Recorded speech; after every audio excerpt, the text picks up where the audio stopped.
Hello everyone. और आज हम स्टार्ट करने वाले हैं क्लास 10th इकोनॉमिक्स का चैप्टर नंबर 2 जिसका नाम है sectors of Indian economy. So let's start. सबसे पहले सेक्टर्स हैं क्या?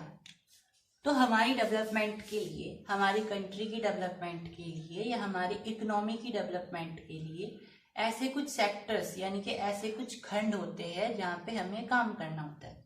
और ये जो सेक्टर्स होते हैं ये 3 तरीके के होते हैं, मतलब 3 तरीके से हम इनको क्लासीफाई कर सकते हैं। एक होता है प्रोडक्शन के बेसिस पर कि हमारे कंट्री में कितना प्रोडक्शन हो रहा है।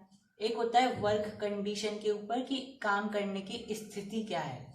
और तीसरा होता है ओनरशिप यानी कि सरकार के अंडर में है या प्राइवेट है। तो प्रोडक्शन के 3 हिस्से होते हैं जो हमने 9th में पढ़े हैं, प्राइमरी, सेकेंडरी और टर्शरी। वर्क कंडीशन के हिसाब से यहाँ 2 होते हैं।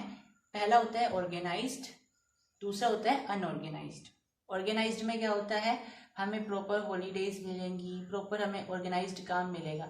अनऑर्गेनाइज्ड में जैसे हम परचून की दुकान पे काम करें तो वहाँ पे हमें ऐसा कुछ फैसिलिटी मिलेगी नहीं, ना हम अपनी मर्जी से हॉलीडे ले सकते हैं।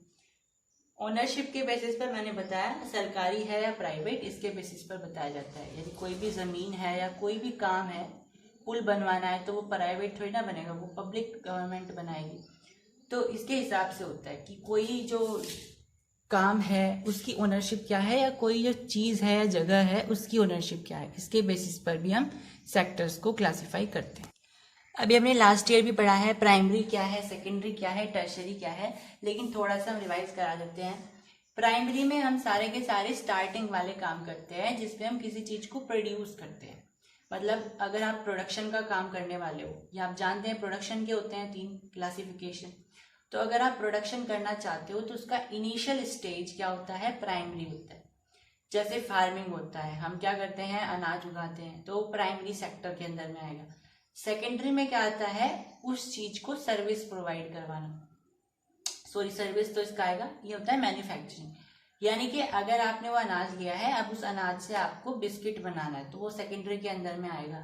अब आपको उन बिस्किट को एक जगह से दूसरी जगह लेकर के जाना है, यानी सर्विस प्रोवाइड करवानी है, तो आप उसे टर्शरी में गिनते हो। वो सारे एग्जाम्पल्स होते हैं, फार्मिंग, माइनिंग, एनिमल हस्बेंड्री, ये सब प्राइमरी में आते हैं। सेकेंडरी में आपकी इंडस्ट्रियल सारा आ जाएगा। और टर्शरी में टीचर, डॉक्टर, ट्रांसपोर्टेशन, है ना, और बैंक वगैरह, ये सब चीजें आती है। समझ में आई?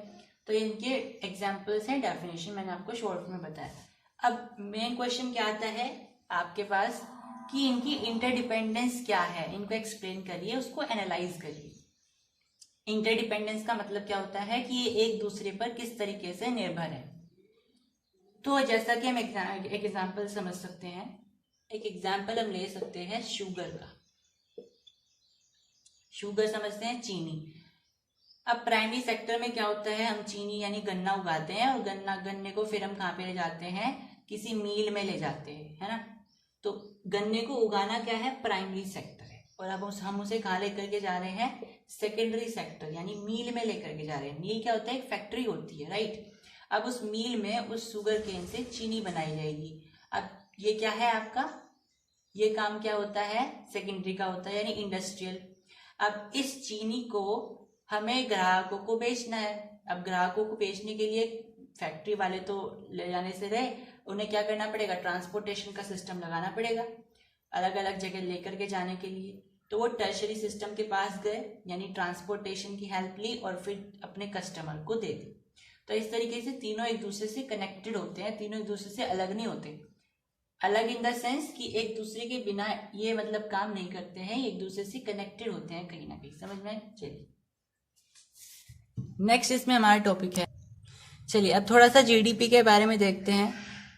तो जीडीपी होती क्या है वो देखते हैं। सबसे पहले sum of the production in 3 sector is called GDP. मतलब कि आपके जो तीनों सेक्टर हैं, तीनों सेक्टर मतलब प्राइमरी, सेकेंडरी और टर्शरी, इन तीनों सेक्टर के अंदर में जितना भी प्रोडक्शन हुआ है उससे आपको जितना भी पैसा मिला है उन सबको ऐड करके आपके पास एक पूरी क्वांटिटी आएगी जिसको आप जीडीपी बोलते हो, ठीक है।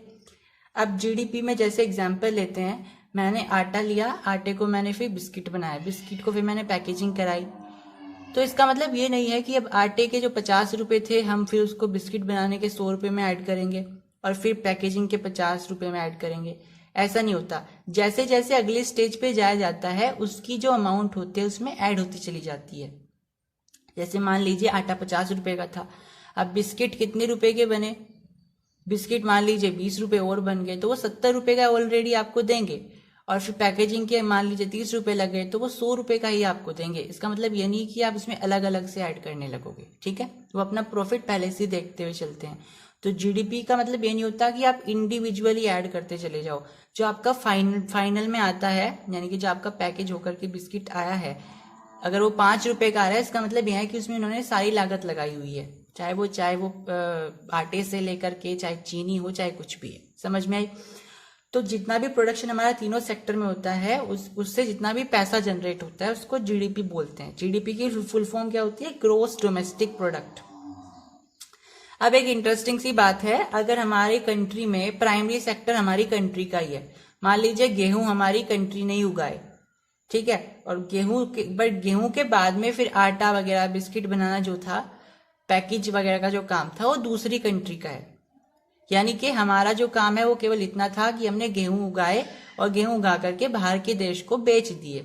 तो इस प्रोसेस से जो हमें हमारी कंट्री को पैसा मिला वो हमारी जीडीपी में काउंट नहीं होगा। तो वो किस में काउंट होगा? वो हमारी नेशनल इनकम में काउंट होगा। इसका मतलब क्या होता है? इससे हम क्या समझे? इससे हम ये समझे कि जीडीपी में हमारी वही क्वांटिटी काउंट होती है जिसमें तीनों के तीनों सेक्टर इन्वॉल्व हों। अगर कोई एक भी सेक्टर उसमें इन्वॉल्व नहीं रहा तो इसका मतलब है कि वो हमारी जीडीपी में अकाउंट नहीं होगी। हालांकि हमने उससे प्रॉफिट कमाया होगा, हमने गेहूं बेचे उन्हें, एटलीस्ट उससे तो हमें पैसा मिला होगा, लेकिन वो जो पैसा होगा वो हमारी जीडीपी में काउंट ना होकर के हमारी नेशनल इनकम में काउंट हो जाएगा। ओके, नेक्स्ट एक इंटरेस्टिंग सा क्वेश्चन है, what was the GDP of our country under the reign of Indira Gandhi. यानी कि इंदिरा गांधी जब हमारी कंट्री पर रूल किया करती थी, राइन उनका जो गवर्नमेंट थी, उस समय हमारी कंट्री का जीडीपी कितना था? तो आपको ध्यान रखना है, इट वाज 500,000। ओके, एक और इंटरेस्टिंग क्वेश्चन है, which sector dominates in our country GDP nowadays. मतलब हमारी कंट्री के जीडीपी में आजकल के दिनों में करंटली कौन सा सेक्टर ज्यादा डोमिनेट कर रहा है? मतलब किस सेक्टर का ज्यादा योगदान है हमारी कंट्री के जीडीपी में को बढ़ाने में, है ना? तो इसका आंसर आएगा टर्शरी सेक्टर। टर्शरी सेक्टर सबसे ज्यादा ग्रो कर रहा है हमारी कंट्री में नाउअडेज, और जीडीपी में सबसे ज्यादा योगदान भी उसी का ही है, ठीक है। अब उसके इतने ज्यादा ग्रो होने के क्या कारण है वो हम आगे देखेंगे। Next, growth of primary sector and tertiary sector drastically give rise to the growth of tertiary sector. अब देखो, जैसे जैसे हमारा सेकेंडरी सेक्टर, जैसे जैसे हमारा प्राइमरी सेक्टर बढ़ेगा वैसे वैसे टर्शरी सेक्टर भी बढ़ता है। एक तो यही कारण हो गया इसका, बाकी कारण हम आगे देखेंगे। क्योंकि जैसे ही हम प्राइमरी सेक्टर बढ़ाते हैं, सेकेंडरी सेक्टर की ग्रोथ को बढ़ाते हैं, हमें टर्शरी सेक्टर की जरूरत पड़ती है। इसकी इंपॉर्टेंस आपने इंटरडिपेंडेंस में देख ली थी कि कैसे एक दूसरे से निर्भर है। तो टर्शरी सेक्टर एक तरीके से इन दोनों सेक्टर को सर्विस प्रोवाइड करवाता है, और इन्हें चाहिए भी, क्योंकि फिर अपना प्रोडक्शन जो इन्होंने किया है उसको बेचेंगे कैसे? तो टर्शरी सेक्टर की इन्हें कहीं ना कहीं जरूरत पड़ती है। तो इन दोनों की अगर ग्रोथ हो रही है, प्राइमरी और सेकेंडरी की, तो हम ये बोल सकते हैं कि ऑटोमेटिकली किसकी ग्रोथ हो जाएगी? टर्शरी सेक्टर की भी ग्रोथ हो जाएगी। Next question, which sector dominates the employment scenario. मतलब कौन सा सेक्टर ऐसा है जिसकी वजह से सबसे ज्यादा एम्प्लॉयमेंट हमारी कंट्री में है? तो सोचो कि टर्शरी सेक्टर होगा क्योंकि वही जीडीपी जनरेट कर रहा है, लेकिन नहीं, प्राइमरी सेक्टर हमारा ऐसा सेक्टर है जो कि सबसे ज्यादा एम्प्लॉयमेंट देता है, क्योंकि इसमें जो लोग हमें दिखाई दे रहे हैं जो एम्प्लॉयड हैं वो भी एम्प्लॉयड नहीं होते हैं। जो कोई अंडर एम्प्लॉय होता है, कोई डिस्गाइज अनएम्प्लॉयड होता है, बहुत सारे इसमें चीजें होती है।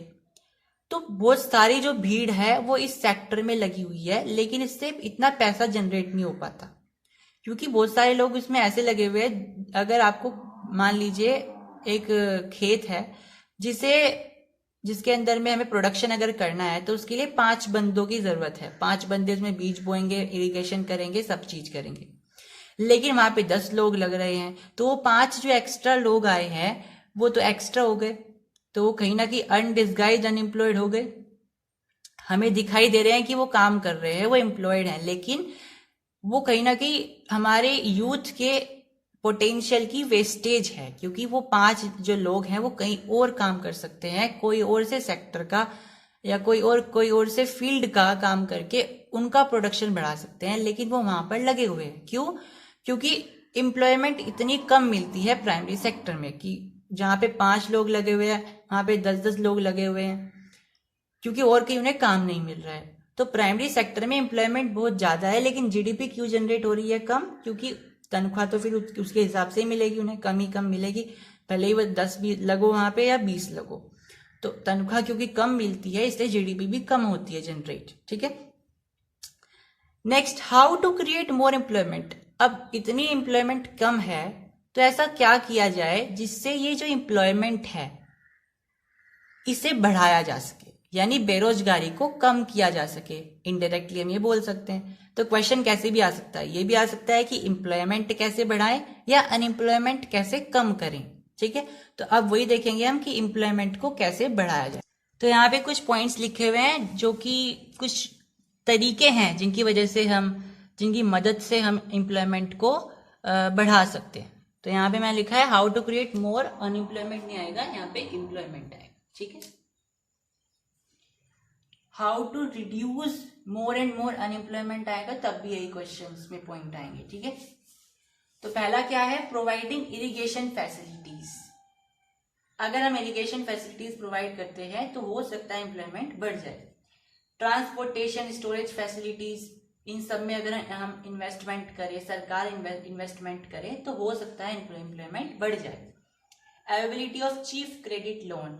अब अगर आपको कोई बिजनेस स्टार्ट करना है तो आपको लोन चाहिए होता है, तो अगर government cheap credit loan provide कराए तो जो किसान है या जो भी बिजनेसमैन है वो अपना अच्छे से काम कर सकते हैं।